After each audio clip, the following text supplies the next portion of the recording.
someone has talked to you all night long with their mouth full, it's not that it's a deal breaker. It's that I'm dried up. Ew. Grow up. Grow up.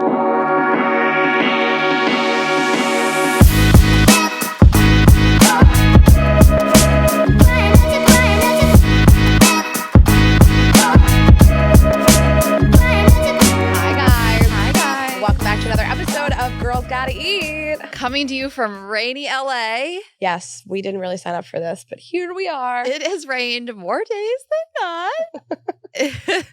Also, we have Reyna's 2018 voice. I'm a different person than I was yesterday. I'm a little bummed out. You are? No, sorry. I'm happy you're better. I've been sending Ashley daily voice memos being like, girl, how fucked up should I sound? Yes. So if you have been around since the early days, the dark ages of Girls Gotta Eat, Reyna was sick for all of 2018. And I haven't been sick since. Like, I barely got COVID. And then this last 9 days. You've been sick. You've had those colds. I've had some minor colds, nothing like this. This humbled me. Yeah. And then I said, Reyna, what about the doctor?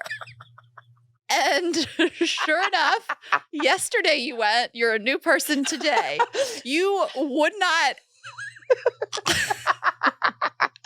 I think I'm like a badder bitch to this. I'm like, it's a cold. Every day for 9 days, I've been saying to everybody in my life, like, everybody's been so nice, like, acting like this is a big deal. And I know it's just a cold, but everybody's been like, how are you feeling? How's your voice? Blah, blah. And I'd be like, it'll be over tomorrow. It'll be over tomorrow. It'll be fine tomorrow. And narrator, it was not over tomorrow. It was 9 days. And finally yesterday, I went to urgent care and he was like, you have an upper respiratory infection. He said the funniest thing. He looks at my nose and he goes, you foggy.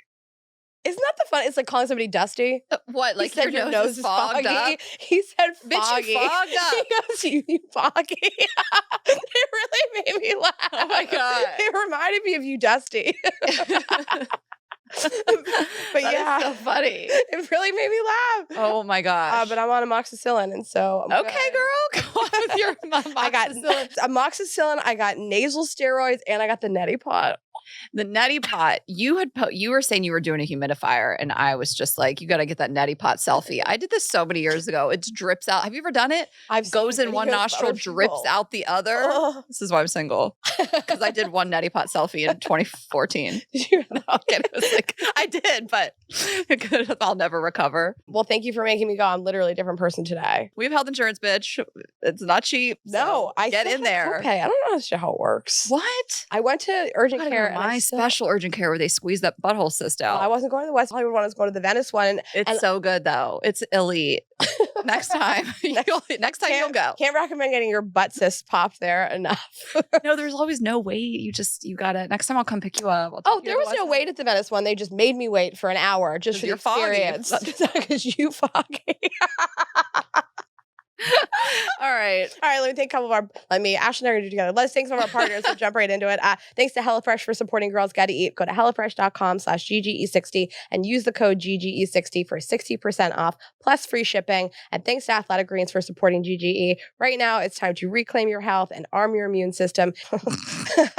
Someone hasn't been taking hers, apparently. Someone has been laying on her deathbed not taking Athletic Greens, and I need to. It's just one scoop in a cup of water every day. Athletic Greens is going to give you a free 1-year supply of immune-supporting vitamin D and 5 free travel packs with your first purchase. All you have to do is visit athleticgreens.com/GGE. Yes, and thanks to Native for supporting Girls Gotta Eat. Native makes safe, simple, effective products that people use every day with trusted ingredients. Get 20% off your first order by going to nativedeo.com/GGE or use promo code GGE at checkout. Yeah. So I'm back. I'm back in fighting shape. You think you're going to be, what do you think? You're going to be at a 10 tomorrow? No. What? I mean, this whole time I felt like mentally that's what's so frustrating is mentally I'm fine. I'm not foggy in the brain, I'm foggy in the face. I'm so sick of myself. I'm so sick of talking about this. You've been so nice. You've checked in every day. And it's not an interesting thing. I don't feel bad for people with colds. It's not some interesting disease that I never heard about before. Well, I do, because how much I hate it. Today, we have someone on our team who hurt her knee, and I cannot feel for her enough. when people have something that I've dealt with, I feel it on such a deep level because of how much it brings me down. It like takes me out. Mm-hmm. So that cold, I mean, I said this before that we need to rebrand colds. The word cold is not enough for what they really can be. Like they are the flu and cold. It's like flu's bad, cold's not bad. They're bad. These colds recently, these post-COVID colds hit different. They are 10 days. They ruin your life. Like I'd rather have a couple days of just deathbed nausea or something than like the 10-day can't get clear, dripping out. Like I remember one time I was going to, I think when I had that crazy cold in like 2021 maybe, when I was like, couldn't be on the streets without my nose being plugged. I would plug my nose with tissue and then put a mask over it and go to like the vet. Like I couldn't live. Thank you for validating this. Like knives in my throat. I'm gonna stop talking about this in like 2 seconds. Oof, I bought daggers in the throat. Like daggers in my throat doubles in size. Your voice sounded crazy. We had to cancel recording last week. I bought my first ever humidifier. I'm huffing the humidifier. I'm taking Advil cold size, everything. And my like other best friend was supposed to stay with me this weekend, and she did end up coming. But like I wanted to plan all this stuff. It's so special for me. I haven't seen her in so long, and I haven't been able to talk to her on the phone that much because you and I are just so busy all the time. And I just like really wanted this to be a great trip, and I just like didn't get to do that for her. You have been getting these colds at inopportune times because you got it right when your ex was coming to visit. That was so bad. Remember that? We had to set up the studio that day. Remember? We had to meet Rob studio. And this was like kind of right out of COVID. You were coughing. I was like, get out of here. Get out of here. You were in a bad mood. It was terrible weather. You were in a bad mood about my bad mood. I was in a bad mood. I was like, I can't fucking believe I left the house for this. And then Rob was coming over to help us with the cameras. And like, when one of our friends is helping us with something just out of the goodwill of their heart, I'm not going to complain and not show up. So I showed up and it was horrible. I was like, get out of here. You got a man coming to town tonight. You sound like shit. You were clear-headed though. We did this interview last week and I was like, Rayna, thank you for carrying me on your back. Like, I just felt like, thank you. I felt so fine physically. But we did this really great interview for a newspaper in New Haven. So we're coming to New Haven and they interviewed us and I just couldn't get clear. And so I was just like trying to talk about our shows and then Reyna jumped in and you really like felt sharp and well-spoken. I was like, is she really sick? Wait, I'm so surprised at this because you were like, you took the first two questions because they're both, I mean, Ashley and I have been doing interviews together for 5+ years. We know exactly who's going to answer what questions. And you took the first two and I was like, I'm just going to kick it. I answered one question and you were like, you're doing so good. I texted you, I was like, you're doing amazing, sweetie. If you are not talking shit with your friend on some like mode, like texting when you're doing something else in a meeting, that's not your real friend. Should we do an episode that's not your real friend? And all the things. Not your real friend. If you don't roast the absolute shit out of your friend, that's not your real friend. I'm never in a meeting where I'm not talking so much shit with you and the other Ashley that we work with. I mean, I don't know. Listen, maybe this is like my toxic trait, but I want to make someone break on Zoom. I want to send a text that makes them bust out laughing. And so we'll be texting on like an important Zoom and you see that smile. Someone trying to hold back and we'll be talking shit on other people on the Zoom. When someone is sliding down the Zoom, they're like down here. We're like, are they good? Remember that time we were on that Zoom and that girl was just, she got lower the whole call? It was like FaceTime with an 80-year-old. It was like, you and Ashley were like, is she right? What I live for is my friends with like real jobs, like corporate jobs. Like Melanie works at like a real company with like a real job. She's like in charge of people. And so like one day in the middle of the afternoon, I sent her this like bondage strap, like lingerie. She was like, fucking hate you. We had to link it. Yeah, it was like 1:00 in the afternoon. I like making somebody that is like in charge of other people at a real job really bust out. Yes. Okay, a couple things I want to run through. Okay. Was just on the way driving here in the rain, listening to our episode with Jay Shetty. So we were on his podcast. Of course, we had him on a few weeks, maybe a month or so ago, and then we did go on his podcast at the same time and it just got released. So you guys can check that out. And I love it so much. I mean, if you listen to the show, you probably heard some of these things before, but the interview was so special. He's such an incredible interviewer and I love the energy and I love when we get to be interviewed. because we do the interviewing. So it's nice to, That was an interview where I sat there the whole time just thinking, I'm like really proud of this. Like, this is like the pinnacle of like what we do. And we've like worked so hard to get here. We have all this knowledge. And to be able to like spar with somebody like that, who is one of the biggest podcasts in the world. He's a big self-help person. I mean, he sells out the Chicago Theater and the Beacon, just like us. But to be able to just like have a meeting of the minds with somebody like that. And I was so proud of that interview and all the questions. I was like, we are nailing it. I like it when you do something like that you feel really proud of, whether it's this podcast, for instance, for us, or like stand up where you're like, that's my best work. If you don't like it, I'm not for you. You don't like me. Because sometimes like people will critique something. I'm like, yeah, they right. That wasn't great. But it's just like, if you don't like it, then we're not for you. And that's also fine. It's, wait, you won't get this reference. It's Dorinda.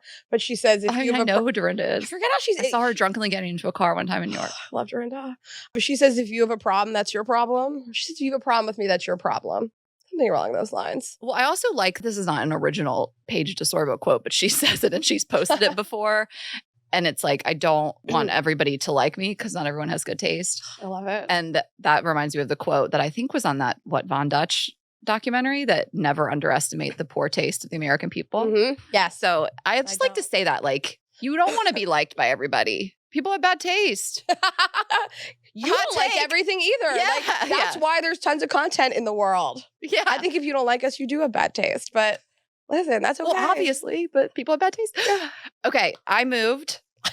I'm in my home and I am just trying to keep everything positive, but it was a journey and it was a lot of moving parts, literally getting out of the broken Airbnb that's falling apart, probably more so now. I don't even know what that roof looks like today as it's raining again, and into my new home that I truly just love so much. I have never loved a home this much. It's so gorgeous. It's so perfect. I had felt like some things felt a little small, like the bedroom, for example, but I don't now. Everything fits. Everything's amazing. There was just a point over the weekend that I was like, I can't believe I'm doing all this shit alone. Like just the pure amount of like moving stuff around, unpacking, hauling boxes, breaking them down, taking them out to the dumpster, like just so much. I was just like, this is a lot. And I did contract some out. I'd like TaskRabbits like in and out, but I still did a lot of it myself. And last night I was just laughing because the house didn't have a microwave, which no, some houses don't. It's whatever. Everything's there. Yeah. So I ordered a microwave. It didn't fit where I was going to put it. So I am putting this microwave on a shelf that is 7 feet tall. And I'm not exaggerating. It's above the washer and dryer. And I was like, this is how she goes out. I was like, this is it. This is it for me. It's 50 pounds. I'm lifting above my head. I'm on a bar stool. And I was like, she died doing what she loved, being a strong, independent woman who don't need no man. Just crushed under the microwave. Like, you feel accomplished, but you're also just like, damn, this shit sucks. But it's so rewarding. And I think of some old homes I moved into when I was younger where I just would like leave boxes sitting out for fucking weeks at a time. And I can't do that anymore. It has to get done. I just need to feel, I go so hard. I have no energy. And I'm like, I have to unpack these boxes. I have to do this shit. I can't live like this. Absolutely. And I want to say that I did get a king bed in that bedroom. And I know that this came up on a previous episode, but I want to give credit where credit is due, and that is to Kelly. Oh, I thought you were going to credit the person who said that thing. Absolutely. I was like, ew, gross. I'm giving it to Kelly because when we did my reading for 2023, we talked about this before, but she did bring this up. And again, you might think it sounds corny and it doesn't apply to everybody, but she said if you're going to energetically make space and you want to make space in your home, you should try to get a king bed. And I was like, I have a queen, like whatever, but I made it work. Helix sent me a new bed, of course. We love Helix, and a new mattress, and I got their frame, which I love. And I made it fit, and it just kind of, it's a perfect fit. There's not much else in the room, but there's the closets, and then I have a nightstand, and it's just like this little smaller oasis bedroom. And I love it. I love the notion of like, if you want to have someone in your space, to make the physical space for them. And this is not to say that you need this. I've no friends. My fucking college roommate met her husband in a twin XL bed. You know, like my friend Brooke, I think she lived in a studio with a double bed when she met her husband. Like, this is not this rule. But at this point in my life, I need to sleep with someone in a king bed. And I remember with my ex in Atlanta, I had a queen bed when we started dating. It was like literally my bed from college, had been with me since like I was 19 or whatever. And he just was sleeping over all the time. And I bought a king bed just because it's so much more comfortable in my life to be with somebody in a king. You know me, I need my space. So You're also a foot taller than me. I mean, it's right. a Yeah. tall person. So I'm just really happy. I was like going back and forth with Helix, even like what size. And I was like, I think I'm going to make this fit. And I just sent like such a cute text to the landlord she designed this beautiful home. They basically gutted a house and like made it the most beautiful home ever. And I just love texting her like, you'll never believe this, but I got a king in there. And she was like, I knew you could. It was just like really cute. So I am mostly moved in. I still have some things to get, but I just feel really, really happy in this space. And if you know me, you know, I'm like Cancer sun, Cancer moon. My home is so important to me, and feeling at home in my space and feeling comfortable, and Azul loves it, and I'm just really happy. So all moved in, and then you're next. I'm really happy for you. It feels so good. I mean, I haven't lived in a house since college. I mean, I've lived in a 1-bedroom tiny apartment my whole adult life. So it is nice to just finally have a little space, and also to feel like you made the right decision, you know, like leaving a city to move across the country is really scary. And a lot of our listeners ask us about moving, and I want to validate it's like a very scary thing to do. And it just feels really nice when you accomplish it and it feels like the right move. Yeah. And I want to just say this thing, like I saw that house, I went to see it and I was like, nope.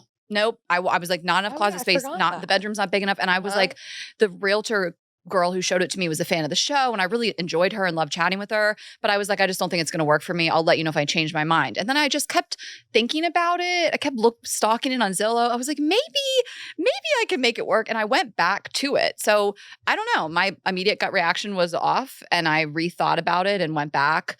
And I don't know if that speaks to anybody, but that was kind of like, sometimes it takes a minute to get out of your head of like, no, I wanted a huge bedroom and I wanted the closets and da-da-da-da-da. And then you're like, well, maybe I just have to rethink it and make it work because I like all these other things about it, because perfection is hard to find.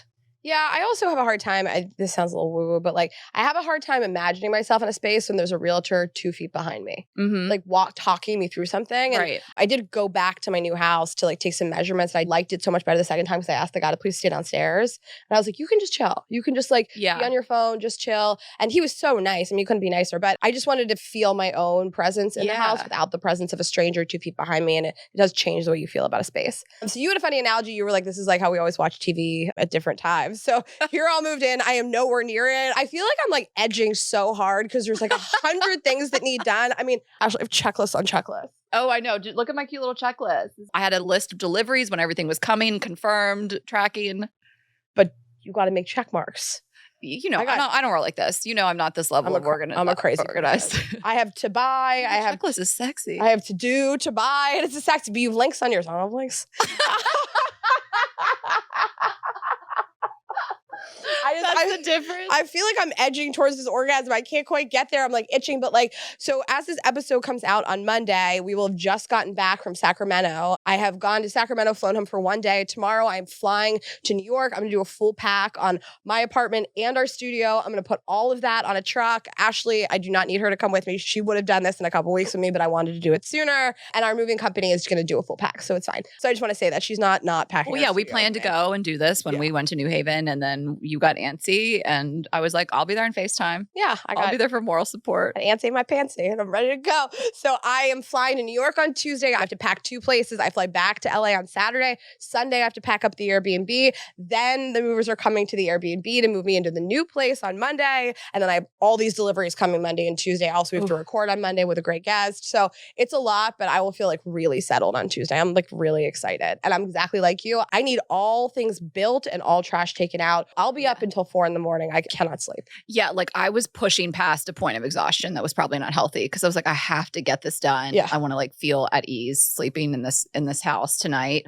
But while we're talking about homes, I'll just give a quick update on my home buying journey. If you listened the other week, I said that after that long trip we took, I then added another trip up to Delaware to see this house, and I didn't get it. I'm upset. You know, I don't know. These things like hurt. I feel like I keep letting you guys down because I'm like, this has been 2 years, and I'm like, I want this home. I didn't get it. I want this home. I didn't get it. And it's tough. I mean, they accepted another offer, and you know, maybe that wasn't my house, but I definitely loved it and I could see myself in it.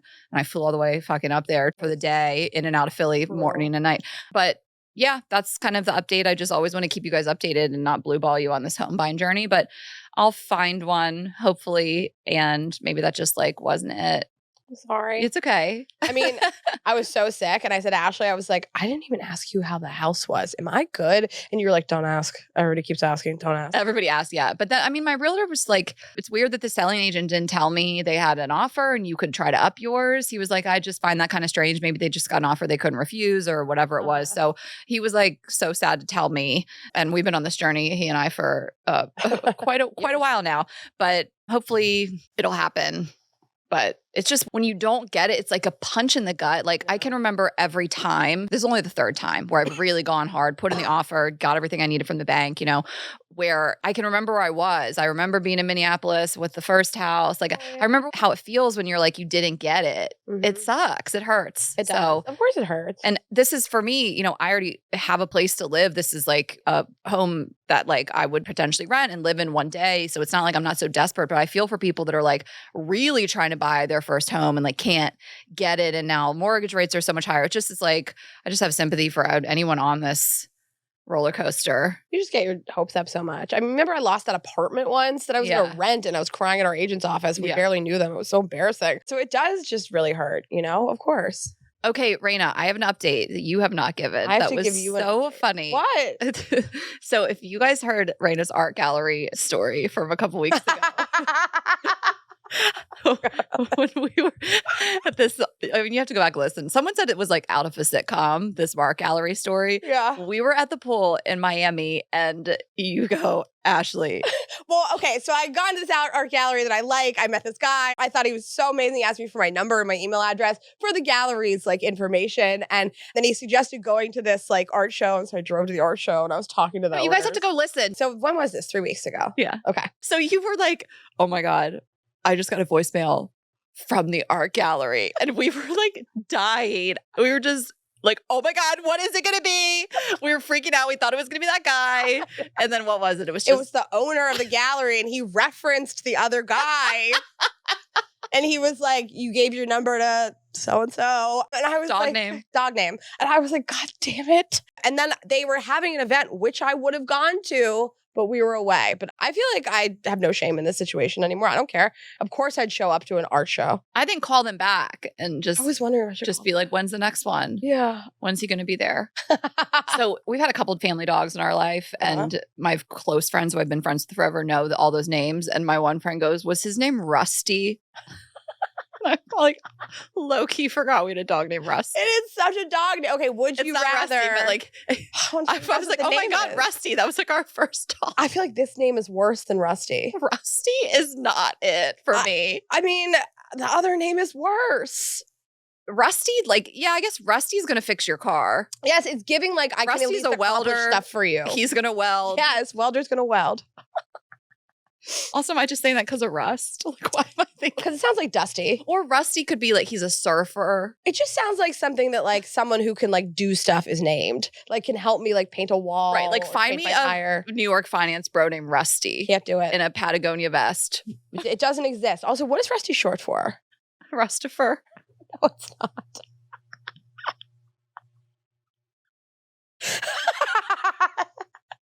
Is that a name? Did you make this up? Rustifer, like Christopher. I'm lying. I was going to say Rustin. Just, you know, I love an Austin. Rayna loves an Austin. No, Rustifer's not a name. I mean, it could be. Anything could be a name. Anything could be a name. It's just a nickname. Anything could be a name. Ashley Hasseltine. Our dog Rusty fully bit people. It was such a liability. He was my grandfather's dog, and then my grandfather died, and we had to take this dog, and it was such a liability. I mean, anybody named Rusty is going to bite you. Dogs, people, all of them. Okay, so you have updates. I have updates. We're going to thank a partner really quickly and jump right back into it. A partner who I should have been taking these last couple days, and I regret it, and I have worked it back into my routine. Thank God. Something I've been taking since they become a partner, and I love them, Athletic Greens. And I've literally been taking it daily for so long. I take AG1 in the morning. I take it before a workout or after a workout. It's not a workout drink, but it's just one scoop in water. It makes me less foggy. It makes me more energized. It's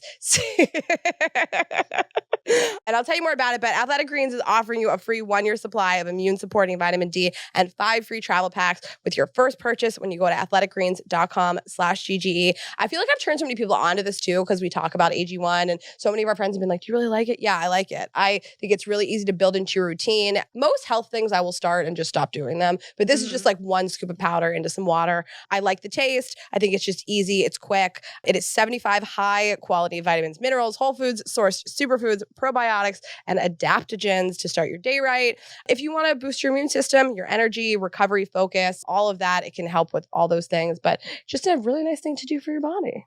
Yeah, I'm a big fan. This has been one of 3 things that I've really done to take control of my health and build my immune system. And I was getting sick too much and I haven't been sick in so long. And when I feel like I should be getting sick, I'm not. Like after that trip, obviously it took you out. And I was like, I can't believe I'm not getting sick. This is, part of what I've been doing. And I'll do it in smoothies sometimes, not all smoothies. I think that the flavors can clash, but I've figured out which ones I like it with. And so like a strawberry peach flavor, I like that. I'll put it in there and get it that way. And, whatever works for you to get it into your body. In your body. I put 1 scoop into like some ice cold water right after I work out. And your subscription comes with a year supply of vitamin D, which is so important because in these winter months, especially in LA where it's cold now, you don't get as much sunlight. And also it's just a good time to get sick. So it will help you there as well. Right now, it's time to reclaim your health and arm your immune system with convenient daily nutrition. It's just 1 scoop and a cup of water every day. That is it. No need for a million different pills and supplements to look out for your health. To make it easy, Athletic Greens is going to give you a free 1-year supply of immune-supporting vitamin D and 5 free travel packs with your first purchase. All you have to do is visit athleticgreens.com/GGE. Again, that is athleticgreens.com/GGE to take ownership over your health and pick up the ultimate daily nutritional insurance.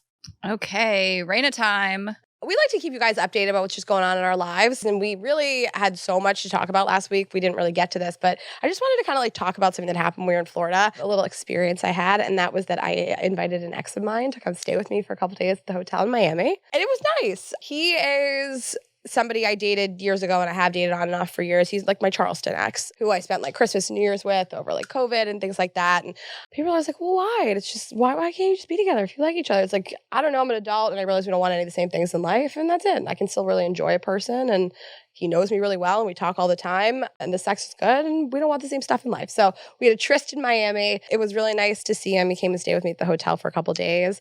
I don't know, made me feel a lot of feelings. It made me really miss having like a romantic partner in my life, like a real partner, like a teammate that like really knows you, that like when you wake up naked next to the person, it's not like weird, uncomfortable, awkward. It's not like this one night stand. It's somebody who like really deeply knows you, who's like holding you like that. And I really I enjoyed watching him with other people. Like I like watching him talk to like bartenders and wait staff, which we'll talk about today. But I like the way he kind of is in the world. And I don't know, it was nice to have that experience. It made me very happy and also very sad. I took a break from him and came into your room while we were at the hotel and you're like, how is it? And I like burst into tears.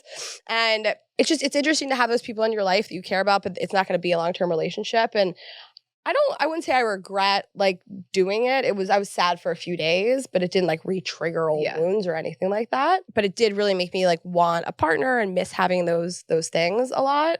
It's funny, like our last night together, I was like laying in bed and I started crying. I was crying a lot. And he was like, why are you crying? And he was like, we had such a good couple days together. And I was like, I'm crying because we had such a good couple days together. And it's just funny how like men and women process things differently. He's like, what is the problem? Well, he's never cried in his life. No. He would never. I mean, also, I turned a corner on this guy. I was never thrilled about him. I just didn't really feel like he's not a bad person. I just didn't think he was a good match for Reyna. I've like, subtly talked shit on him for years. Yeah. And I did end up, I really enjoyed him. He laughed at my jokes. He said I was pretty. He brought his dogs. So that won me over. Honestly, I'm very easy to win over. I will talk so much shit and then I'll be like, it's fine. But, you guys don't want the same thing in life. But when we really dig into it and you and I discuss this stuff, he's not the type of like communicator you want either. It's really like when you're younger, me doing this too, I don't want to come off like condescending. Like I've realized my own growth too. And I don't know if you feel the same way, but like, yes, you don't live in the same place. You want different lives. But even when you boil it down to like what you kind of want in a partner when it comes to communication style or different things like that, even like sexually, it's not the right match for you. And I think sometimes when you haven't really figured yourself out or what you want, you try to make those things work. Totally. You just will try anything. You're like mountains for it. Yeah. Like you're like, they make me feel good. And you don't really think about the other things, and you can go down a road where it does ultimately fail. Of course it could work, but it's nice to know that it's not just the logistics and the lifestyle, it's other stuff too. And you can reflect on that and just be like, that's not my person, but I enjoy him and he's kind to you and, you know, nice to be around and great to look at. Great. Yeah. Great to look at. He was hotter than I remembered. I think it's a good point. Yes. I actually probably my whole life, and I probably will continue to move mountains if it's like just logistics. If it's just like somebody wants to live on the West Coast, I want to live in the East Coast. Logistics. What'd I say? You go so hard on lodge. Lodges. I know, keep going. You said something today that made me laugh. You said give it a twirl. You meant give it a whirl. Did I write twirl? You wrote twirl. No. Yeah. That's so funny. I really had a nice little chuckle out loud in my bathroom about it. Wait, hold on. No, let's give it a whirl. God damn it. Why did I read it as You know, I got receipts. Damn it. I wasn't trying to have like a gotcha moment, but I was like, I don't she care. really said twirl. I'm going to start. Tessa, let's give it a twirl. I thought you said twirl. I like banked it. I was like, that's so funny. I like the word twirl. It's a fun thing to say. Okay, so. But yeah, I mean, I think that even if we were, and he knows this too, if he listened to this, he wouldn't be like, I think we're perfect communicators. Like, I mean, he says one word for every 500 words I say. And that's true. He's a little more of like a quiet, serious, like reserved Southern man. I want somebody that's just going to spar with me nonstop. I want nonstop talking and banter. And I find I'm a different version of myself around him. Not a bad version, but I'm needier physically. I feel like I hang on him more and I'm like annoyingly a little more needy and like clawing on his body than like the average person I've dated, because probably I don't hear verbally as much. He's not giving you enough. Yes. Yeah. And he does. I mean, you know, like the minute he left, he called me and was like, thank you so much. That was so wonderful. You're wonderful. That was great. But I guess I don't get as much verbal affirmation. And so I like lean on the physical, which is bad. And I realized that. I realized it in 2 days. That it turns me into somebody that just like kind of needs to be on top of a person all the time. And that's not good. So yeah, I do think that there's places for people in our lives that just, they blow in and out over time, as long as you can be realistic about it, you know? And I guess that's my advice for other people is like, you know, should you sleep with an ex? I don't know. What's it going to do to you? Right. I was sad for a couple of days. I really was. And you kept checking in, being like, how do you feel? And after 3 days, the sadness dissipated and I felt better. Okay. Yeah. I think those things, like from my life experience at this point and trying to do these things, like fit a round peg into a square hole and, you know, trying to make things work just because you like somebody enough, you have fun, you're attracted to them. Like, I always can just see how it's going to end. Not you, but like in general, I'm like, this will end badly and you won't be able to look back at it positively. You know, like it'll get to a point where it's not so hot and fresh anymore. And then you're like, I don't know, this is not the right person for me. And it's almost like a go out while you're on top kind of thing, you know, like preserve the fun memories instead of like trying to make this thing happen that will never work. And then looking back on it as like, man, we really, you know, Tom Brady shouldn't have played that last season, you know? Ruined his whole career.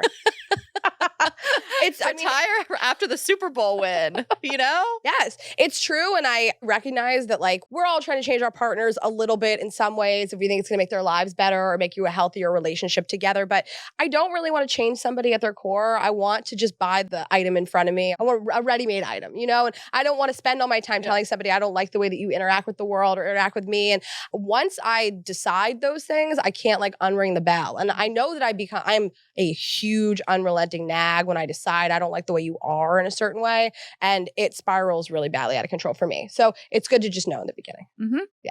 So anyways, we'd like to keep you guys updated about what's going on. So that was Miami, and I am glad that you turned a corner on him. It's, you know, you want to feel like you bring up somebody and your friends don't hate the person that they validate. You want to talk to somebody sometimes. So I see you guys.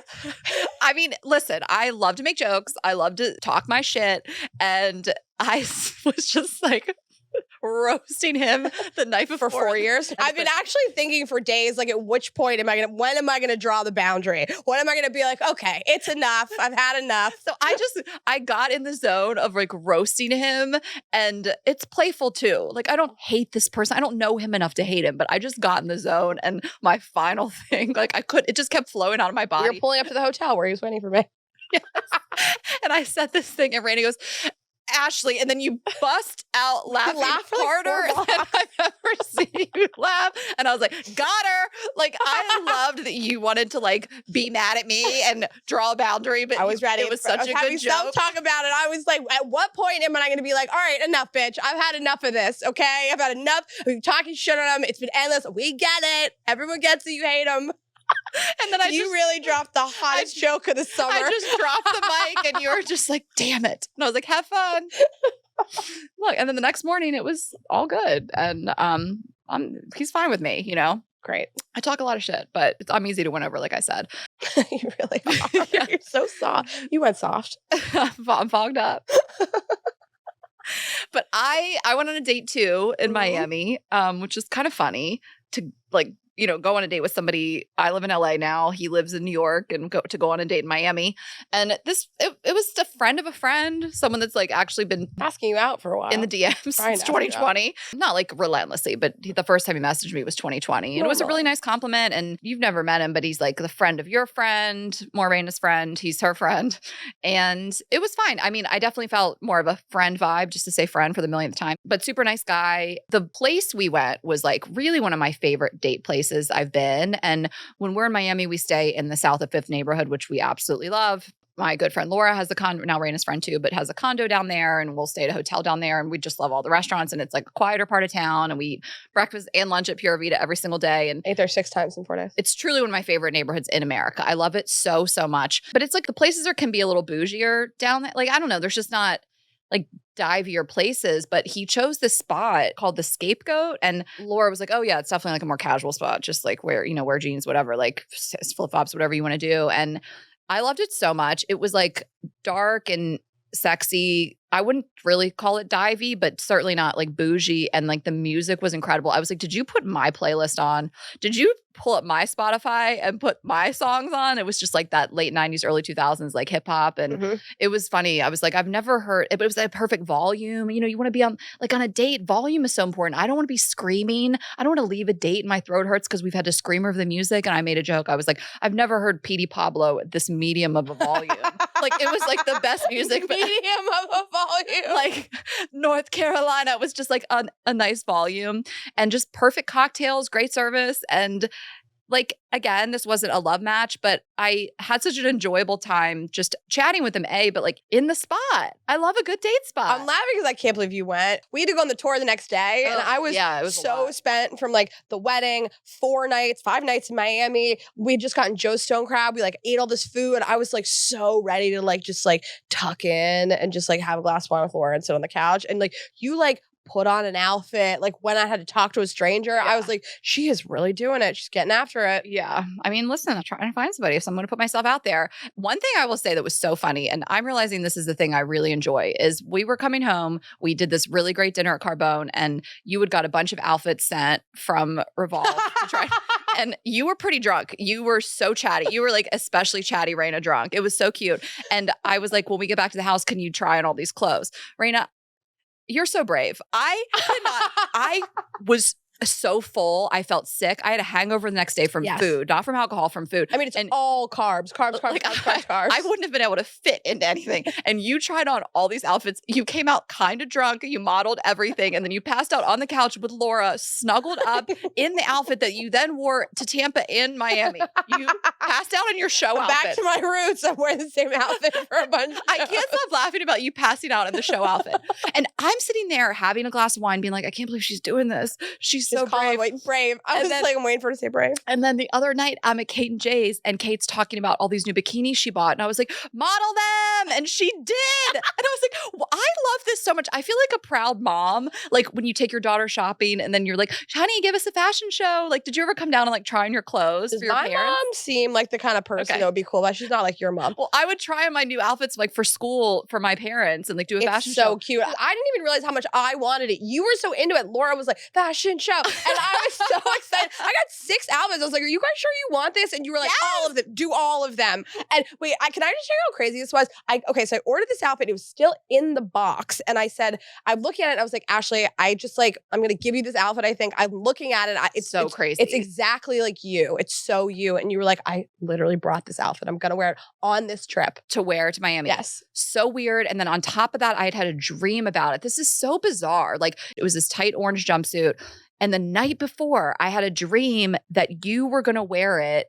And I was like, no, Reyna, that's what I'm wearing to the show. Is that not so bizarre? So crazy. And then we like got in a weird fight. Like when we have anxiety about like shows and stuff, it'll be like that we aren't prepared or you and I get in a fight before a show or something like that. And we were kind of arguing back and forth in my dream over this outfit. And I was like, I'm not kidding, Reyna. I've had that since like November. I sent you a selfie in it. You know I have this. And you were like, no, you don't. And then the next night you like throw it at me. You're like, do you want this? And I'm like, it's in my suitcase. And then lo and behold, put it on an hour before the Miami show, the butt splits. So I didn't even get to wear it.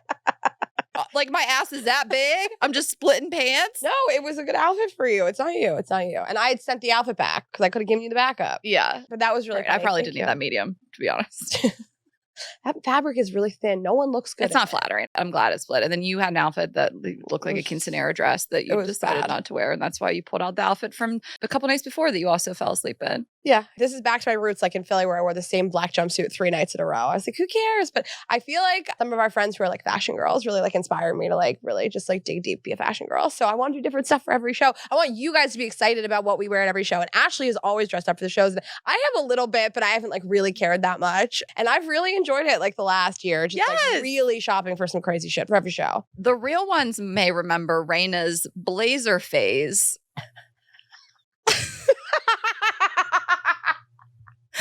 Reyna, can you call it a phase if it was every single Reyna's show? Blazer era.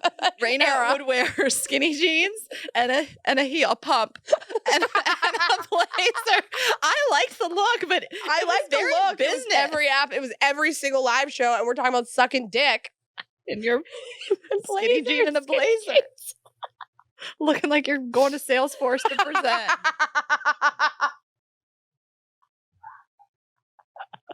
You're like sexy ad rep. Can I sell you a Salesforce membership? I got it together. I have a couple quick recs. Okay. Plain movies. Okay. One plain movie, one Netflix movie. I watched Ticket to Paradise on the plane, Julia Roberts and George Clooney, and loved it. Cute. Recommend it. Perfect plane movie. Love Julia Roberts. Love George Clooney's just to look at. Oh, isn't it like a sequel to Ocean's 11? No. Not a sequel, but like it's not like somewhere they used to be married and like they're married in Ocean's 11 and they get divorced. I mean, I don't think so. It's not supposed to be any kind of nod to that at all. It's just a total like fluffy rom-com kind of. Okay, because they're married in Ocean's 11 and then they forgot about that. Together. I just didn't know if it was some kind of like nod to that. Maybe it's a nod, but not connected. Okay. I could be wrong, I guess. And then this movie on Netflix, I loved it so much. It came out in 2022. I never knew about it. It's called Look Both Ways. It has Lily Reinhart, Luke Wilson, Aisha Dee, who is from The Bold Type, Kat, who plays like the best friend, similar character. Luke Wilson is so funny. Like really great cast. I love the acting. The acting feels really natural. And it's just such a good movie. So what happens is early on in the movie, Lily Reinhart sleeps with her friend, like her guy friend, right at the end of college. They're just like studying and then they're like, we should fuck, so they like fuck. And she thinks she might be pregnant. So she basically takes a pregnancy test at this party. And then the rest of the movie is both lives, if she was pregnant and if she wasn't. Oh, I like this concept. And it shows both the whole time. Did you love those books when you were a kid, the Choose Your Adventure It books? looks kind of like that. It's kind of a little twirl of fantasy in it because it like shows both. But like full life kid at 22 and full life moving to LA with her best friend and starting a career and like the paths that they diverge. And I loved every second of it. I have no notes, 10 out of 10. And one thing that I just really liked is that while they do show this like child aspect of it and family and, dating and falling in love, like the career is a big part of it. And she kind of, when she figures her career out in both lives, like her life changes for the better. And I just love that. Not everything is about like love and romance, and that's part of it too. But I loved it, you guys. Look both ways on Netflix. I really enjoyed it. And then Ticket to Paradise if you're on a plane and they have it. Or if you're not, I'm going to look it up. I'm going to look it up if this has anything to do with a nod towards that. But okay, I have 4 recs. Oh my God. They're really they're quick. I'm going to shock you with some of them. Okay, so I really, I love the Pamela Anderson documentary on Netflix. It's just about her life. I think she's really interesting and well-spoken. And her son produced it, Brandon, if you're a fan of The Hills. And then I really found it interesting, the Murdoch documentary, the Murdoch murders.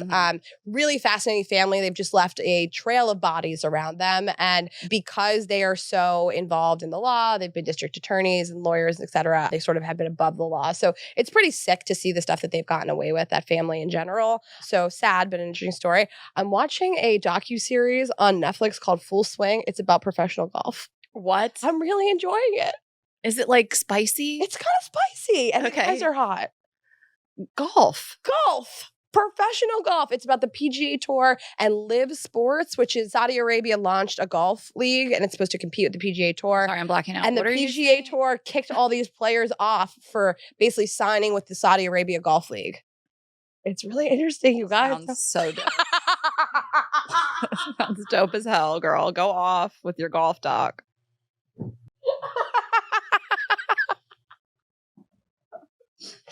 Okay. And what's number 4? Okay, this is a great one for you. I'm really excited for you to watch it. It's called This Is Where I Leave You. Oh. Do you know about this? Well, okay, no. so it's exactly. Why do I? Am I seeing Jane Fonda? It just came out. Oh, it just came out on what? I don't know if it was ever in theaters. It just got released on Netflix this week. Familiar. I guess I saw previews when it was in theaters. Maybe it was in theaters. I'm not sure. So it's very similar to The Family Stone. It's an all-star cast. The father. Is that Tina Fey? Let me just read you the whole cast. Rayna's just jealous because she can't read my computer, but I can read hers. Ashley could literally be talking shit on me in front of me. She'd be like, I'm ending the podcast at the end of this interview. And I'd be like, I don't know. This is where I leave you. It's very much like The Family Stone. The father of the family dies and all 4 kids come home for the funeral. Jane Fonda's the mom. It's Jason Bateman, Tina Fey, Adam Driver. They're the siblings. Jane Fonda's the mom. Rose Byrne is in it. What? Connie Brighton, Catherine Hahn, like all-star cast. So funny, so like deep, and it's beautiful. It's a great movie. Oh my gosh. Wait, is it on Netflix? Did you already say that? Yeah, it's on Netflix. Okay. So it's like The Family Stone, but funnier. Totally. I mean, when you're had you not said that and you were describing the movie, I would have thought Family Stone. So yes, exactly that. I think you're going to love it. It's an easy watch, 2 hours. Those are my recs. Okay, I love it. We haven't had recs in so long. I know. Okay. Also, we haven't really been watching anything. I don't have a TV right now. I can't talk about it. My movers from New York showed up with my TV. No cord, no feet, no remote. I said, this TV's incomplete. There's no feet. I said, incomplete. It was just propped up against the wall like it was on the street. You ever see a TV on the street? You're like, where's the cord? What am I supposed to do with this? Listen, I'm having like a really good time today. I really am having a good time today. Me too. Okay, I am going to tell you guys about Native. Okay, didn't say this earlier. My shower in my new home is the best shower I've ever been in. I cannot believe that the best shower I've ever been in is my shower. Crazy. It's the absolute best. I couldn't have designed a better shower, and every shower I've taken is with that Native body wash. I have been using the strawberry and vanilla taffy body wash from the Candy Shop collection. Dun, dun, dun, dun. And I love it so much. And we just love everything Native. You know Native from their aluminum-free deodorant. Their ingredient list is bare naked with ingredients you understand, like coconut oil, shea butter, and baking soda. And they have the body wash as well. The Candy Shop collection, gummy bears, strawberry and vanilla taffy, sour berry belts. We're feeling them all. I think, did you get gummy bears? What'd you get? Gummy bears, and I'm obsessed. Yeah. So if you are using an antiperspirant, it's time to switch to Native. You visit their site, you're going to discover all the fresh scents and maybe even try out one of the body washes while you're at it. So start with the deodorant, tack on a body wash, get in these limited edition scents, and then their classic scents we just cannot get enough of. I mean, the coconut and vanilla is a fave of mine, eucalyptus and mint, lavender and rose. We have so much of this stuff and we love everything. I mean, you just, again, shop the site, start with the deo, check out all the body, hair, sun, skin, toothpaste, everything that you guys could want. And we have a deal for for you. So get 20% off your first order by going to nativedeo.com/GGE or with promo code GGE at checkout. That's nativedeo.com/GGE or use promo code GGE at checkout for 20% off your first order. Yes. And maybe you're a little busy. Maybe you just moved into a new house across the country. You don't want to go grocery shopping. Maybe you just, I don't know, want to cook more for yourself at home. So HelloFresh is a great answer. HelloFresh is America's #1 meal kit. They have great options for everybody. Go to HelloFresh.com/GGE60 and use the code GGE60 for 60% off plus free shipping. They really do just make mealtime so easy. Everything is pre-portioned. The recipe cards are so easy to follow. If you have no skill set in cooking whatsoever, this will make you look like a pro if you want to cook for yourself, for your date night, for your girls' night, or cook for a group. They have stuff that's good for vegetarians, kids. It's just easy to follow. All the recipes are really creative. They're updated constantly. There's 40 weekly recipes in there for you. So I'm just browsing the first 3 knockouts: home-style turkey and biscuit pot pie, 1-pan beef enchilada verde, and also this barbecue shrimp and pineapple flatbread. Everything looks so bomb. I know. The flatbreads are great. The quality is just so elite. We've talked about the meats before, the vegetables, the flatbreads, the buns. Mm-hmm. I mean, really just iconic meals. Yes, no feedback. It's great. Mm-hmm.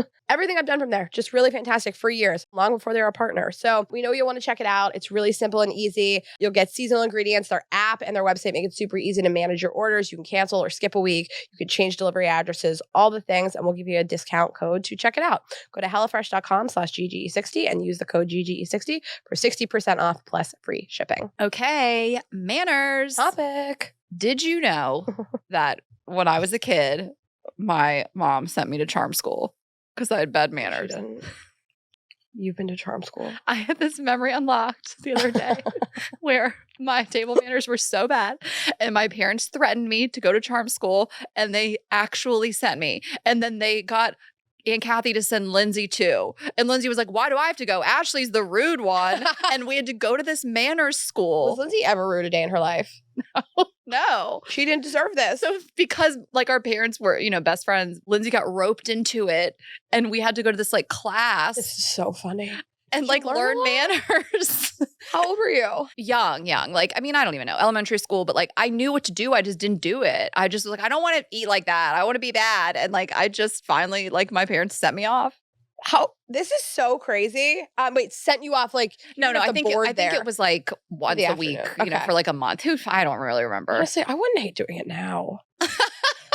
I just want to know what I'm doing wrong, I'm not going to change my behavior, but I mean, I think I am polite and kind and always try to do the right thing. And when we were talking about this manners episode, we asked you guys, we got all these poll questions, we got all these responses, and we're thinking about our own dates. And I really feel like so much of this falls into 2 buckets. It's like, is this a personality trait and you're kind of rude, or is this correctable behavior? Yeah. And it's just maybe the way you were raised or, what the environment you came from, and is this easily correctable? So that's what I kept thinking about so much throughout all of this.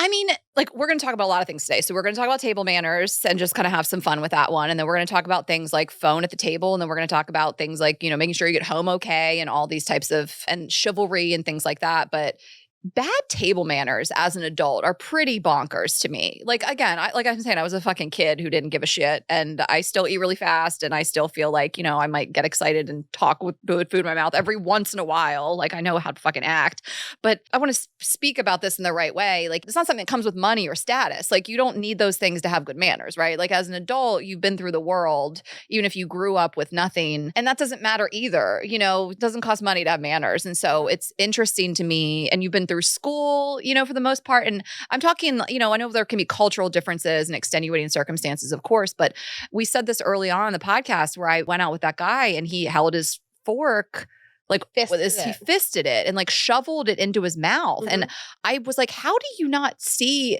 around you in this restaurant that people aren't eating like this? And like, how did you not learn this? And, from all I know, he came from a, normal family enough. Like, it's kind of crazy to me. It's crazy to me to like talk fully with your mouth full of food.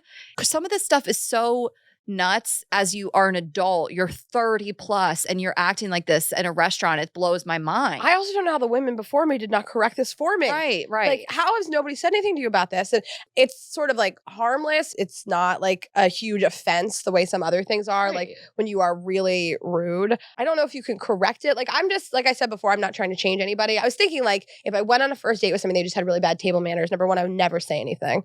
You know, it's just not my business to like change this. It's awkward also. It's awkward and I can't stop staring at it, but I'm certainly not saying anything. If I was really blown away by a person, I might like settle in for a couple dates and then be like, the way I'll make fun of you in like a nice way. Yeah, like I wanted to ask you that and our audience as well, and we'll read some poll results of like, is this a deal breaker? It's like, no, I get like, I'm not really gonna really like somebody and end it because they can't hold the fork. There's different levels to it too, right? Like the stuff that comes from money that I don't necessarily care about is like if there's 3 forks and 3 spoons and there's like 5 cups. Of course. Some people really don't know what the fuck each one of those things is for, and I don't fucking care. I don't either. Yeah. But like you got to be able to hold a fork normally, and like I have to be able to take you in public with me.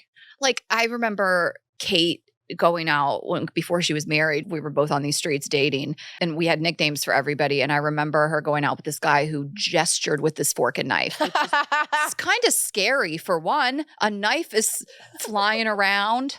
I talk with my hands too. I don't have utensils in them. I don't have a steak knife waving it around. She was like dodging him, you know, like, oh my gosh, this stuff is so crazy. I don't want to be like too hard on people, but like and I'm not saying it's a hard deal breaker for me. Yeah.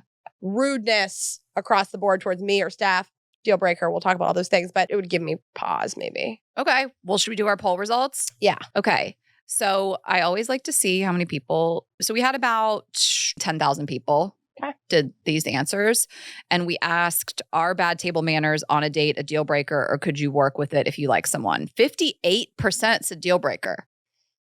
And 42% said, I'll work with it. Yeah. If I really enjoyed somebody's company, like really they just made me laugh, and maybe they just, I don't know, maybe they're just socially awkward and they eat a little weird, I'll work with it for 2 to 3 dates. Well, right. I want to be sensitive to it. You could have someone who is on the spectrum, maybe, you know, some things are a little bit more of a challenge. Like I want to keep all this stuff. I'm kind of saying like those things removed also. Like, again, like I just don't want to be offensive. But again, when we talk about this stuff, we know there's exceptions to every rule, just with everything we say.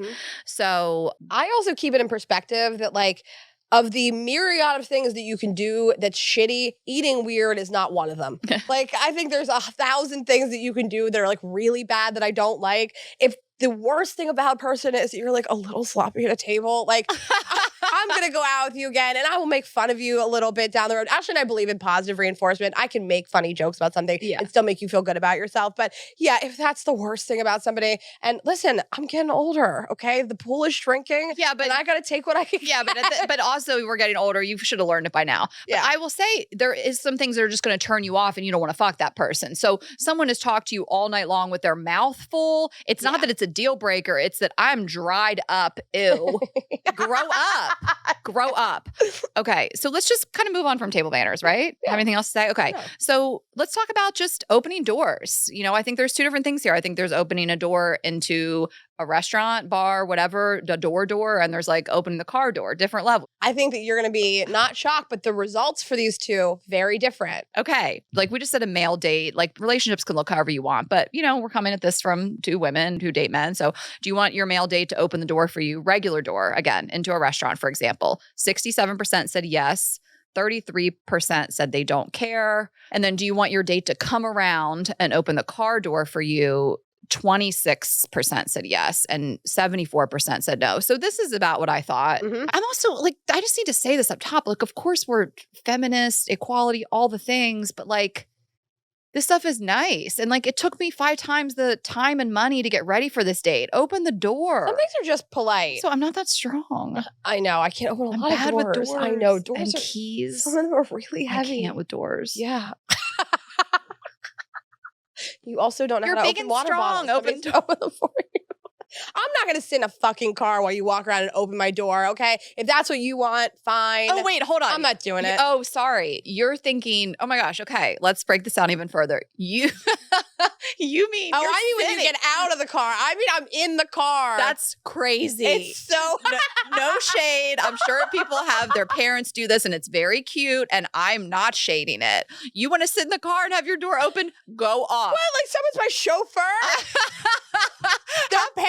My parents are the last people that would ever do that. They'd be like, bitch, get your own door. Well, it's funny because I can't sit there. Like even when we have even just a black car or we have a driver on occasion, they want to open the door and I'm already out the car. Like they come around, they're like, can you let me? We're already out the game. You out the game. But I meant like you go out to the car, you're walking out of the restaurant to the car and they open your door. I thought of this differently. I don't care about either of these things. If somebody does it for me, that's really okay. Here's the thing. If physically you are so close to me and we're walking towards, all these scenarios need to happen all at once. If we're walking towards the car, we're on the driver's side, we're holding hands, you're right next to me, the car's unlocked, and you grab for the handle for me and open the door for me, that's really nice. I don't need it otherwise. I don't like zero gestures. You know, I don't, I like some. I like to feel that feeling, you know, a little bit of being protected, a little bit of being taken care of. Like, I don't want none of it. I don't want never a door open, you know, like I think I'm trying to think of an ex where we obviously went out, we worked together for a while. We went out all the time. Like it was on occasion, you know, we weren't going on a nice dinner. He would open the car door for me, but I didn't expect it all the time. And big to me is you walk on the street side of the sidewalk. Just going to bring it up to you. You better walk on the street side of the sidewalk. If you physically move me to the inside, I am wet. I have taken so long to get ready for this date.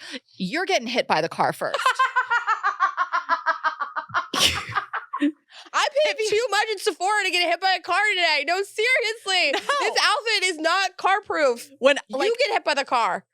I'm thinking of all the dates I went on in New York and I noticed it every time. And if you guys don't know what we're talking about, I mean, I don't even know if I knew about this till I was like a little bit older in life. I don't think I knew about this in college. So I'm just explaining it is that when you're walking the streets, you're in a city or wherever it is, the guy walks on the street side. So you're like on the inside, you're like protected. And I remember being on a date with a big dude that physically, I could feel him kind of move me gently so he would be on the outside. And I was like, oh, you're getting a blowjob tonight, sir. Yeah, it turns me on. I want to be taken care of in a way that doesn't feel oppressive. And so like, to me, it's like my ex that I was with last week is Southern. So yes, it's always like open the door for me. When the waiter comes over with menus, he hands me the menu. Like he pulls chairs out, doors, whatever. But it's not in a way that's like annoying or I'm like, come on, leave me alone. You know what I mean? That's funny that you said chairs out. I mean, yes, there's a high level of this that is uncomfortable to me, but also no shade if you like this. And that's, you know, pulling the chair out, standing up when I stand up. That's very old school, you know, like Pretty Woman, like she stood up and they all stood up, you know, and she was like, what? I'm just going to the bathroom. You know, there's just some of that too. But also if that's like what you're into, then that's fine. But to me, I'm like, I think I'm kind of the same with most of our listeners. I'm kind of in the middle. Sometimes it feels like you're with somebody that it's not even on their radar or they're purposely not doing it. And I don't want that feeling. I would rather somebody be overly polite, more manners than none. Because most of the people that I'm going to go out with are smart. And so I'm assuming you know this is not like how you would treat is this how you treat your mom? Like it feels like it's almost purposeful that you're not doing it. It's just like, I don't need to do this stuff for her.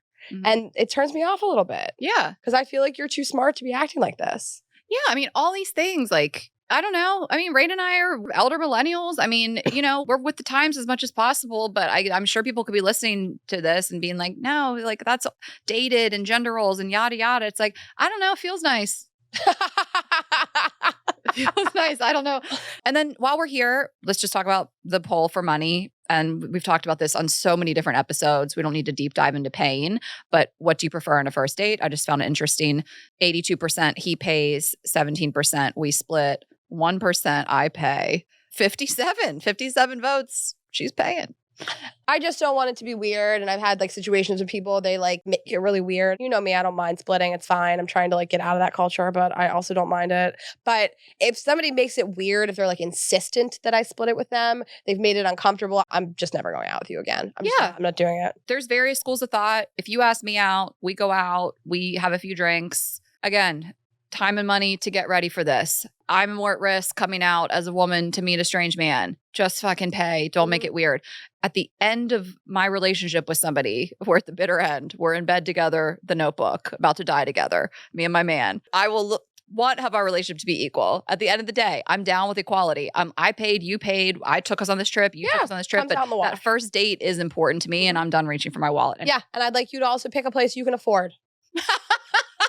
what am I doing here if you can't afford? You assumed I was going to split this with you. We're also talking about what stuff costs. I went on a date with somebody last year in LA, and he was like, I don't know. I gave him like 5 options. He picked the one, and then he talked about the prices on the menu the whole time, and it was so uncomfortable for me. And yes, I understand we're in LA and stuff is expensive, but I gave you the option of all these places, and then it paints me into a corner where I'm like, okay, well, I kind of picked this place. Now I feel like I have to pay for this, and like it just, I mean, never went out with him again. I never talked to him again after that for a myriad of reasons, but it was just, this was part of it. Yes. Oh, wait, whatever. Like someone that I dated very seriously, our first date was a lunch date at a like quick grab and go, fast casual, like not like Chipotle. It was nicer than that. It was not like a chain, but at least a Cava. But no, it was, I'm saying it was like a Pura Vida? It was Metro Fresh in Atlanta. No, like it also doesn't matter, but it wasn't Chipotle. I know you're trying to go to the next poll, but I just don't want weirdness about money. Just if we date, it'll all come out in the wash. It'll all come out in the wash, but you asked me, pick a place you can afford. Thank you, Reyna. Hard and fast rule. Okay, phones on dates. What are your thoughts? No phones on dates, 33%. Don't want phones on dates. Checking once or twice is fine, 67%. And then 14 people said, I don't mind excessive phone checking. So 14 out of 10,000. But I guess I could see a world when you're both like TikTok people. You can't not ever, it's just part of your career, your life. I guess you wouldn't mind. But yeah, most people checking once or twice is fine. And then 33% no phones on dates. And to me, this is also different between first date, second date, and like long-term relationship. I think we're talking more about those first few dates. For me, hard line, no phone. Okay. I was surprised so many people were okay with checking once or twice because, I mean, I act a certain way, so I expect to be treated a certain way. You know how I am. Like when I'm socializing with people, you'll never hear from me. Like, I don't check my phone. I'm not sending off texts, especially with a stranger. Like, I can sign up for 2 hours without the phone. What do I need to check my phone for? I'm going to talk shit on them for hours with everybody as soon as this ends. Right. So I don't need to look at my phone, and I'd like that behavior to be mirrored for the first couple dates. Once we're in a relationship, I'm not like, what are you doing? Except for that time we had that fight in the restaurant where you were on your phone. But I don't like it. I don't like to be around people that like pull out their phones, even good friends of mine. I don't like it when they're like on their phone. You and I, it's different with you and I. We're together every second of every day. Yeah. We have to take a break sometimes. Yeah. But yeah, I don't like when friends of mine do it. So I certainly don't like it when somebody that's on a date with me does it. Unless they say to me, like, if somebody sits down and they're like, there's some extenuating circumstances, I'm in the middle of a business deal. You or got my kids. Parents need to call me. I have kids. Yeah. 100%. You got furniture coming. Crate and Barrel's calling. Yeah, all the extenuating circumstances. Just let me know. That's cool. That's fine. I had a friend some guy that was on a date with her went and took a phone call for like 20 minutes. That was unreal. She was like, his card was still there. So I just ordered a bunch of drinks at the bar. She started talking to the bartender, right? Yeah. That was an unreal situation. I remember that whole thing. I was like, this is so crazy. I so would have left. But yeah, my phone's not out. It would be crazy to me to be on a first date and I don't know. It's tough too because guys like where's their phone, their pocket. Like if sometimes they put it on the table because where's it supposed to go? But I don't want a phone on the table on a date. And if I need to check something or talk my shit, I'm gonna just go to the bathroom. You know, to me, if you're on your phone excessively, you're checking your phone a bunch. You are rude. A or B, you're not into me. Neither bodes well, and that's that. So it's one of the two. And for me, I'm like, I can think of one time in my life when I was checking my phone excessively. And it's because I was over that guy and I didn't care and he had been rude and I wanted out of that situation. And it was somebody that I was kind of seeing long distance. And it was the second weekend that I'd gone to spend with him. And I ended up leaving the weekend that night. So that was over. But I remember being on my phone and knowing I was being an asshole and not caring because I was so over him. And then he goes, that guy sucked. Yeah, of course. He goes, I didn't fly you down here to be on your phone at dinner. Bitch, you didn't fly me down here for shit. I paid for this flight. Also, this dinner's a comp. Every dinner has been a comp. Don't act like you paid for anything. And that's not an excuse, but I'm saying like, I thought it was so funny that he said I didn't fly you down here. I'm like, no, you actually didn't. Well, I think it's like really interesting the way people try to correct your behavior. And I thought about it a lot with all these things like, would I correct the behavior and how would I correct the behavior? And like, at which point would I do it? Because like to talk to a stranger like that is, I mean, yeah, maybe you were doing it because you were done with it and you were being rude, but his response to that was gross. And I wouldn't talk to somebody like that. I know. And I mean, in his defense, like I'd been pulling away. It was just a mess. We were clashing. But then the night before, he'd been so rude at that bar, bad tipper, cheap guy, like the whole thing. Just a mess. It was all a mess. But it was like, For me, in this one circumstance, I can pinpoint I don't want to say purposely, but I knew what I was doing and I wanted to be texting with you than at dinner with him. And that's how I was enjoying my dinner. That's how I knew we were going to be friends. I was trying to think of our friendship. I know, I wasn't thinking of our You know what? Something that I can correct that I think is really rude and I don't like it, but I would correct it is it's really important to me that somebody confirms with me the morning of a date and just says like, no, like I'm looking forward to seeing you and we're still on for tonight. It's very important. I will never check in with you. If somebody asks me out, yes, they asked you out. I'm not checking in with them and I won't go. So you just need to reconfirm me. This is a stranger. I reconfirm everything. You and I reconfirm meetings with people in our business that we love, that we know are going to show up for stuff. So I need you to confirm and I need you to at least check in with me. But that is a behavior that is probably not every person feels like that. I remember telling a girlfriend who, I think she's from Spain. She was like, nobody here would do that because, people just show up for plans that they make. And I was like, well, people in America maybe don't. I don't know. But that is something that I really could kindly just say to somebody like, I just, I'm really busy and I would really appreciate it if you just confirmed today. Yeah. And again, can't stress enough cultural. I mean, we talk about tipping, like, yeah, a bad tipper is a deal breaker, but sometimes people don't tip where they're from and they, need to be told about it. So cultural differences are obviously part of the discussion as well. But I am thinking of if you were on a date with somebody and they are continuously checking their phone and what do you do? And, I think I would do is everything okay? Like, I see you. I'm not going to be an asshole off the bat, but is everything okay? I think address it if it's really excessive. Yeah, I can't imagine what would be coming up that you need to be looking at your phone, talking to somebody else when I've just asked you for 2 hours of your day. That is funny though. You just assume that something's wrong. It's a funny way to play dumb. Well, it's playing dumb. Is everything okay? They'll know what you mean. They're looking down on their phone and then they should say I'm so sorry. I'm in the middle of this thing, whatever it is. And if they don't stop or they make you feel stupid for asking or they gaslight you in some way, just end that date. Be done with it. I think I'm going to head out, here's whatever. Just, you don't need to be there feeling uncomfortable. But again, you can bring it up. It is rude. Mm-hmm. So if someone's doing it to you, I would hope that they know it's rude. I mean, we've said this, probably not in a while, but you just have to assume that a first date, dates 1 through 3, people on their peak best behavior. Totally. So this will get worse. If you can't even get through a first date with me without being on your phone, without doing any of these things, the car doors, the doors, the walking on the street, every one of those things is going to get worse. So this isn't even the product that you're buying. This is the best version of it. Right. Buying it off the lot like this. And if it is this high power person and they're I'm so sorry, I'm just in the middle of closing this deal, I'd be well, let's just reschedule for another time. Why don't you not be on this date with me? Right. I try to be as kind as possible and, not get into a heated argument with a virtual stranger, but maybe we should reschedule this and then never speak to them again. But no, I mean, again, extenuating circumstances are always a possibility, but no. Bye. Yeah. I don't want it. Okay. Making sure you got home okay. Checking in. Do you want someone to call you an Uber? I mean, these are all different too, because I'm thinking of the shit I hate the most is I just fucked you and you just let me walk out into the night without even bothering Uber, check in. This happened to me and I was that's the rudest thing I've ever experienced. You were just inside of me and you convinced me to come over here and you didn't even... It's 1 a.m. I'm walking out into empty streets alone. I'm a woman, nothing. You're terrible. And you guys know how we are. Even if you just met a guy at a bar, it is a one-night stand. You go home with the person. You deserve all the respect. Just because you fucked a person, the same respect you'd show them.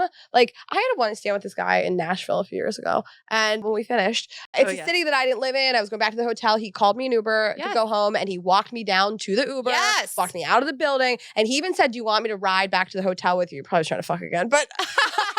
But I thought it was really chivalrous, and that is what I expect. It's also just, we can't deny that women are less safe. So pretend that you know that and care at least. Pretend.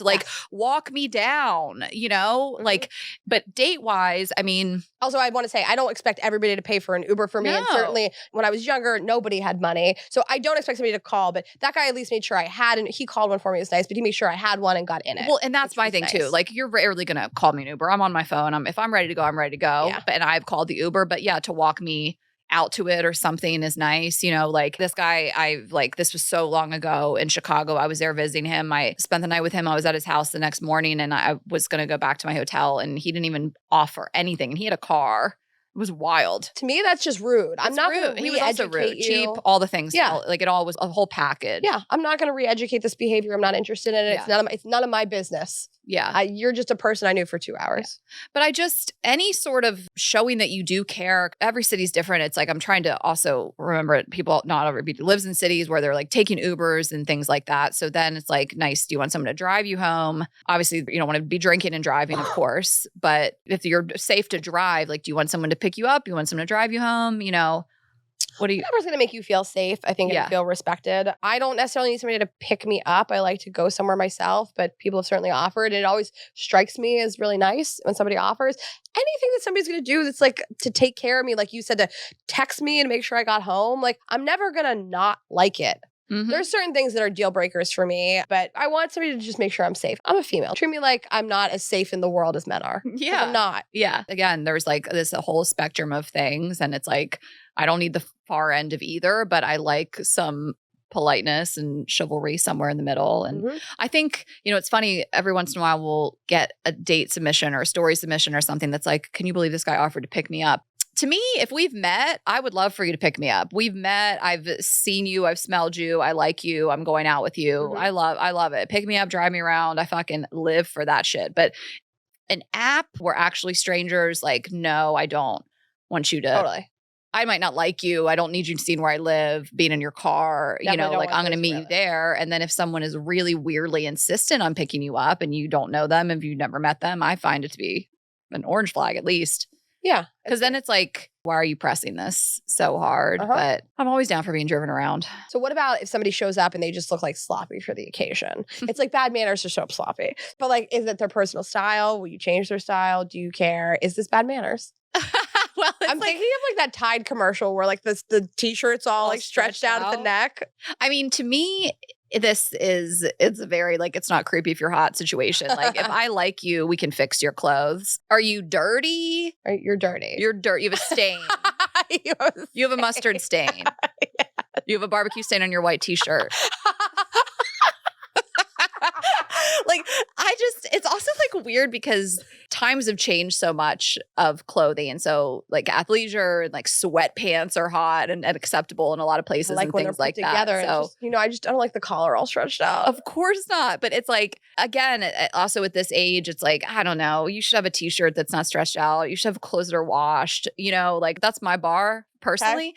But if I'm like falling for you, I'm like, we can work on this. Like, if you're like, look slovenly, I don't know. Okay. As somebody who's late a lot, I know how you feel about this. How do you feel about being late for a date? Oh my God. I know. I'm always constantly working on it. I usually show up 7 to 8 minutes late. I'm not trying to beat you there. It's embarrassing. For a date. If I'm meeting you, I'm going to be a little bit late. Sorry. I do want him I want somebody to confirm with me day of. I want them to show up before me, and I want them to make sure that I got home okay. Everything else that happens in between, as long as you tip well and you are nice to the wait staff, I could probably deal with it. To me, it's really a 10-minute window of a first date. Like I'm not more than that 10 minutes late. I'm telling you, it's 7 to 8. I want you to get there first. I want you to be waiting for me. I want to walk in. I don't want to be there and have to figure out where we're sitting. You know what I mean? But like past 10 minutes, again, extenuating circumstances, like insane traffic. Like sometimes you can't help this stuff. You're stuck underground in the subway, something crazy happened. Like your dog's sick, like whatever it is, like I get it. Like we're compassionate enough people and we can understand, but if it's just because you were just late, I mean, I don't want to be sitting there waiting past 10 minutes. Like, come on. I don't want someone to wait on me past 10 minutes either. Yeah. I want a message just explaining to me why you're so late. And I just left late is not, I want to hear something terrible happened. Mm-hmm. Like that there was like an explosion. Yeah. And you can't drive around the explosion. I remember going out with this guy and we dated for a little bit and we went to Bua. It's the best place and in the world. I actually was running a little bit behind and he said the worst thing you could say to me personally, which was take your time, which I'm like, don't say it. I've never said it to you. I will take so much time. Ashley's I'll like, never what be I there. will do is take all the time. And so I was like, damn it, he said the wrong thing. Take your time. So I took my time and I was excited about going out with him. So I just did a few more like makeup touch-ups, whatever. And I got there kind of late and he did comedy, like it was funny. But when Kelly at one point lived above Bua, and so I remember like she lived in that building above it. And I was like, sorry, I'm late. I live upstairs. It's just so funny. And he was like, are you serious? And I'm like, no, I'm not. But I live 5 blocks away. This was a choice to not be here on time. It was. Okay, so we're going to do negative and then end on positive. So we asked worst manners related thing you've experienced on a date. Pop off. Somebody said picking their nose at dinner. I actually don't have like a lot of hard lines. A lot of people said stuff that like doesn't bother me because I think that like you can mature, you get more money, you have more access to stuff, blah, blah, blah. You can't pick your nose at the table. That is the most disgusting thing I've ever heard. I don't want to hear about, nose picking, farting. I don't want it.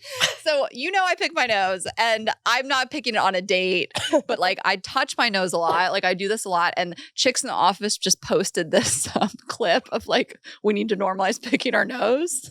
Like you pick your eyes, you pick your ears. Why can't we pick our nose? And I was like, go off, queen. I don't want it. I don't want you to pick your eyes, your nose, your ears. I want to assume you have no bodily function issues. No, I'm not picking my nose at dinner, but I'm picking it in private. And probably you guys have seen it if you watch YouTube. But okay, farting, that's crazy.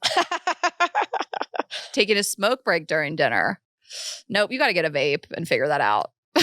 I don't want you to smoke a smoke break on a date. What are we doing here? This is okay? the 80s. Just pretend that you're not a piece of shit, okay? Just let me live in this fantasy world that like you don't do this stuff for like a couple days. Smoke after the date. Who is smoking cigarettes Smoking anymore? cigarettes? Like, do you mind if I go to the bathroom and shoot up my Ozempic? Like, why do you have to chain smoke? This not his fault, but he had a fake front tooth that he had to take out while he ate. No, we have a friend that has that. They have to and I feel for him. To take his tooth. He has to take his tooth out to eat. I'm not sure because all my teeth are fake. I'm part of the culture, but like I don't know. Maybe he should just got something soft. Soup. Maybe they should have got soup or mashed potatoes. Wiped their mouth full of sauce with the back of their bare hand. No. You used to do when you were a kid. I used to my mom would yell at me all the time. You wipe it with your shirt. You do this. Having 1 to 2 beers for every one of mine. Yeah, I don't want somebody to like run circles around my drinking. We're on like the first couple dates. Again, just pretend that we're not going to get this fucked up. Well, this girl said that she DM'd, she said she went on a date with a guy and they went to a bottomless mimosa place and he got a mimosa, chugged it in one thing, slammed it down, asked for another one. I was like, yikes. In his defense, me in college? Alcohol, but yeah. I don't want somebody to get like wildly more drunk than I am. I mean, of course, suspending that some people do have real drinking problems. I don't need somebody like run laps around my drinking. Well, feeling like they're trying to get drunk. Like, I wanted to speak sensibly about it, but we're not talking about alcoholism here. We're talking about your intention is to get wasted and binge drink on this date. You can feel that when that's happening. Yeah. And we talked about a lot of the cheap stuff on a recent episode. We talked about that guy that was like being so cheap and like he was like telling the server we needed like a refill on those chips. It was so weird. He took me to like dollar taco night. He had beers in the car, all that stuff. Beers in the car is crazy. Yeah. And again, I mean, I have spent most of my life with no money. So it's not about where you take me or how much we spend. I just don't want to feel like I said about that guy. I picked a place and he talked about the menu the whole time. I don't want to feel like the prices are an imposition. You make me feel weird about it. Getting shit-faced and asking the waitress to be our surrogate on a second date. Now he has 2 DUIs.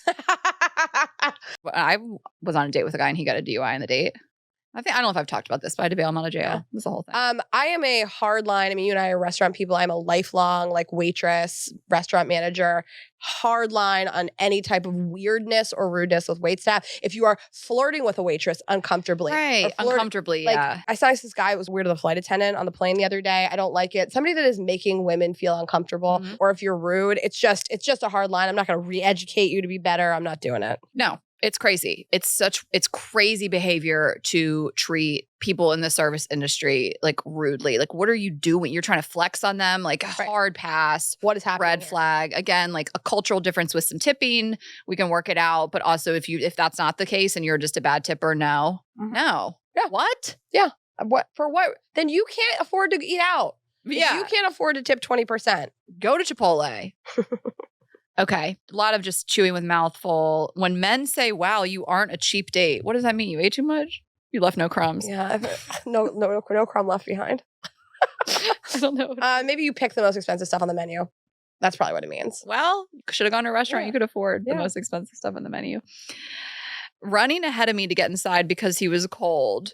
Guys aren't supposed to get cold. It makes me laugh every time. She goes, literally left me in the dust.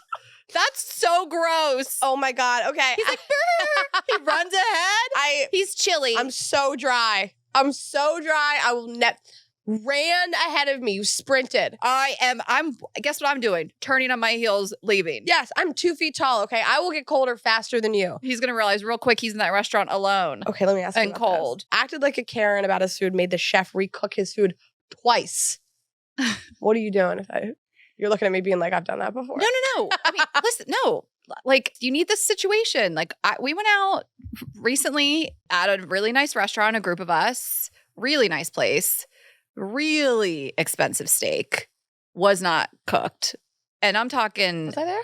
No. We didn't have to send it back twice, but I mean, I want to be able to eat my food how I ordered it. Also, I've never sent something back twice, but I don't think there's anything wrong with sending a meal back if it's bad. I'm with you. Come on. We went to that terrible meal in Chicago. I regret not sending that shit back. We talked about it for years. Unedible. And it's expensive. So I'm with you. Yes, I'm talking, we got some fucking tomahawk steak for I don't know, hundreds of dollars. And it was unedible. Inedible. I see what you mean. Sorry. Now, right. It's case by case. And if it really isn't what you ordered, it's not how you ordered it, I'm not paying for this. So I do really want what I ordered. Okay. Yeah. But like, you know what I don't like? They're running the server around. What? It feels like that's a weird flex too. Like, oh, can I get ketchup? Oh, can I get this? You're running them around. Ask for all the things you need in one shot. You need water, ketchup, and you need this recooked. Make a list. You have one opportunity. You have one shot.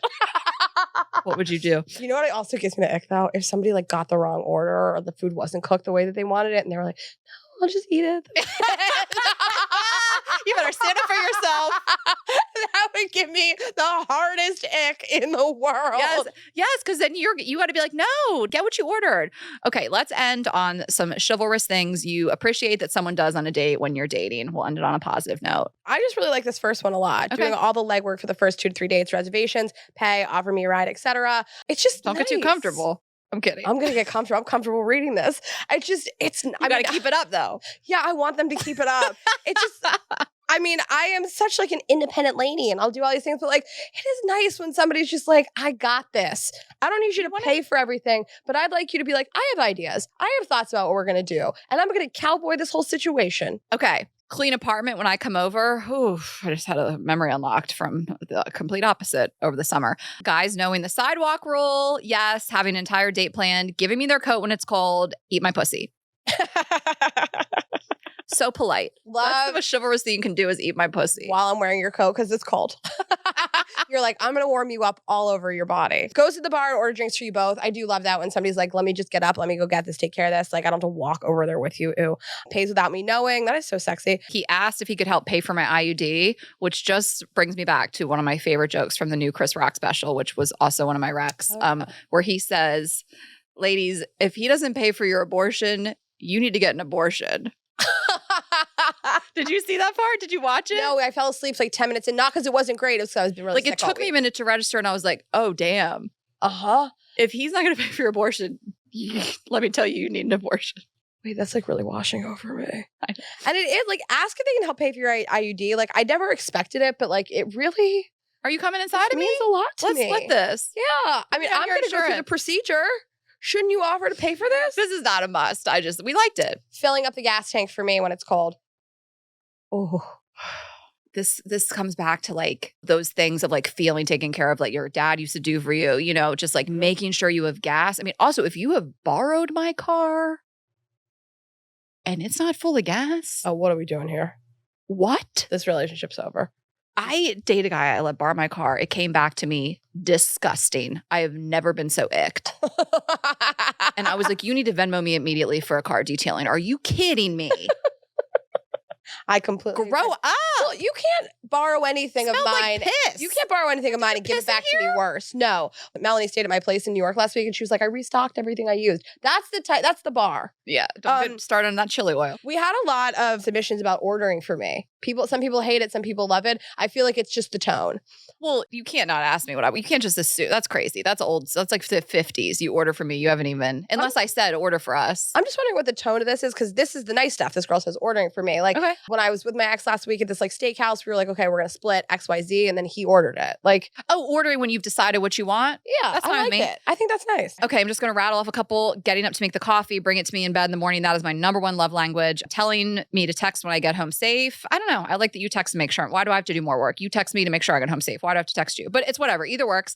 Intentionally plans dates based on common interests or passions. Follow-up thank you text. Turned up the music in the car. Helping me with my coat. A lot of coat talk. A lot of chilly talk on here. Truly friendly to others. Surprises me with snacks during my period. Compliments appearance. When it's obvious I put some effort in. Doesn't touch his food until everyone at the table has their plates. I mean, that is what you're supposed to do. But listen, if someone's meal's taking too long to come out, I have like an omelet. I got to eat that omelet. Well, if it's hot food, you are supposed to start eating. Oh, okay. If it's cold food, you're supposed to wait. Love that. In conclusion, I mean, I can work with a lot of things as long as somebody isn't rude. And I'm fine with most things. And again, listen, my pool of dating is getting smaller, so I can tolerate some stuff. But in general, as long as you are kind to me, I can deal with a lot of stuff. Okay. Well, hope you guys enjoyed this episode. Listen, I think you know where to follow us and find all the things. Check out Girls Gotta Eat Vibes Only. I'm going to do one thing this week. I'm going to mix it up. Leave us a review. If you enjoyed this episode, again, it's just us. So if you liked it, I think you're going to like this show if you're new around here. But if you're listening on Spotify or Apple, just hit the 5 stars. We would absolutely love it if you feel compelled to leave a review. Hopefully it will be a kind one. But again, just 5 stars on Spotify, Apple, wherever you listen to podcasts. We would greatly appreciate it. And share this with a friend and subscribe on YouTube. And that was a different outro than we've done for 5 years, but let's fucking go. Nice. Well, I feel nice inside. That's it, guys. Have a great week. Bye.